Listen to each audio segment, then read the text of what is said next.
generating music from a text prompt, translating videos into multiple languages, and a plugin that will get rid of Reverb and banish it forever?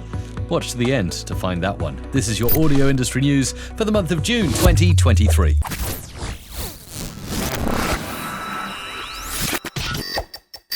Hello, I'm Mike Russell, and, well, it was a big month at Google I/O as they announced a load of cool stuff in the space of AI, generative AI, and most specifically to the audio industry, a couple of really cool things that are really going to impact things and shake things up for musicians and translators worldwide. First off, at Google I/O, they announced the Google Universal Translator technology. Now, this is really cool because it allows someone to watch a video recorded in one language and have it translated into multiple different languages. It's like having a magic button that can instantly dub your video to different languages. It can redub videos in a new language while synchronizing the speaker's lips with words they never spoke. And according to TechCrunch, they're guarding against the abuse of this technology. They recognize that that's possible and are putting some guardrails out, and at the moment only rolling that feature out to recognized and authorized partners. Whoever they are, certain videos will become much more accessible worldwide soon in a multitude of different languages. Now, I recently made a video and dubbed it into 8 different languages. Hey everyone, I'm Mike. Harkoi, me Maikon.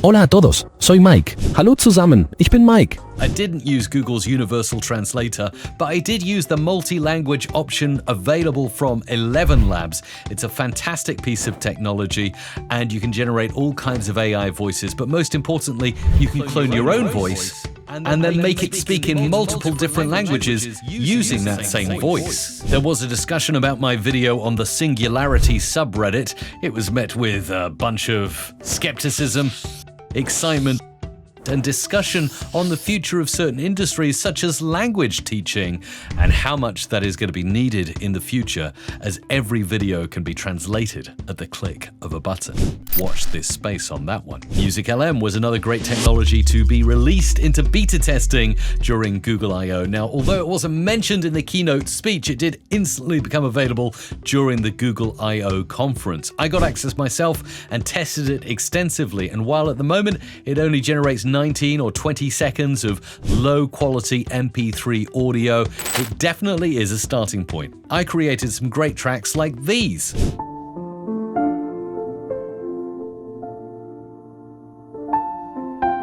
Beautiful.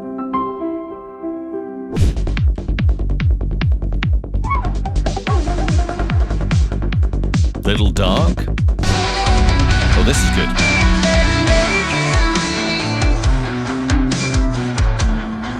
Feels like a bit of vocal was trying to break through there too. Now, many are suggesting that MusicLM could be a starting point for musicians to create masterpieces. Just like ChatGPT can give you writing ideas, Midjourney can give you artistic ideas, MusicLM currently potentially is a little bit robotic, but it's pretty good in some instances, and a lot of people are feeling that the human touch is still needed. It's certainly a great ideas generator, and I'm going to watch this space as the MusicLM technology develops further. If you want to learn more about it and how to prompt MusicLM really well to get the best results, definitely check out the videos that are available on my channel and linked in the description down below. It was a big month for physical audio products as well. Physical, it's very heavy. The Mackie DLZ Creator. Wow, finally, everyone's screaming. Some real competition to the Rodecaster Pro 2. That's right, I tested it out in the studio and you can watch the video on my channel. Much positive feedback. Tascam obviously also in this space of creating specific mixers designed for content creators. Now, while there is lots of positive feedback, many people are asking for a specific video comparing the Mackie DLZ Creator to the Rodecaster Pro 2. Watch it on my channel and get my lowdown on what I think the pros and cons are of each desk and why you should go for it. Obviously, there is a price difference with the Rodecaster Pro 2 coming in at $599 and the Mackie DLZ Creator in at $799, so a step up. It is a bigger desk with a bigger LCD display. And the final thing I will say about digital desks that many people have complained about recently is the headphone latency. You can hear there's a little delay between you speaking into a microphone and you hearing your voice.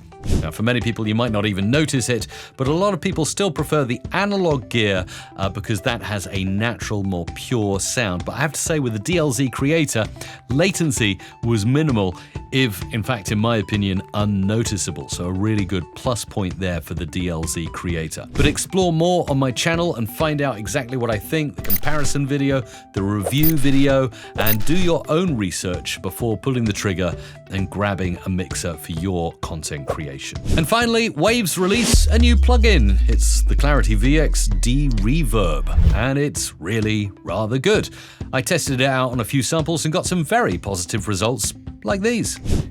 In our podcast about the different and lower cost perspective that exists in China, I mentioned that China's lower cost... That's incredible, isn't it? It's a neural plugin using Waves' neural kind of brain power to eliminate echo and reverb, and it did it tremendously well. Some problematic clips I've had for a while in my library were cleaned up very efficiently by this plugin. I really think Waves are onto a winner with this one, and the fact that Waves' Clarity VX DeReverb plugin is just one knob makes it even better. Now, they do have a pro version with some EQ possibilities to work on certain specific frequencies, but if you're a creator and you just want a one knob thing to reduce echo and reverb from your recordings, then I think Waves' Clarity VX DeReverb could well be it.